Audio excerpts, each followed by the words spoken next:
Everyone knows about the atomic bomb that devastated Hiroshima, but what happened after the explosion? The true horror unfolded in the chaos that followed. At 8:15 a.m. on August 6, 1945, Hiroshima was turned to ashes in seconds. 70,000 people perished instantly, and the city became an inferno. While the world was learning about the bomb, Japan's government was left in the dark. Hours passed with no word from Hiroshima, until a reconnaissance plane spotted the massive mushroom cloud from miles away.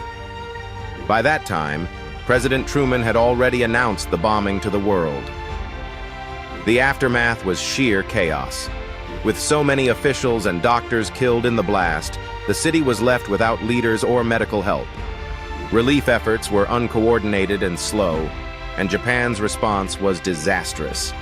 Hiroshima's largest surviving hospital, built for 600 patients, saw 10,000 wounded arrive within hours. Survivors had little food or water, and the devastation made rescue almost impossible.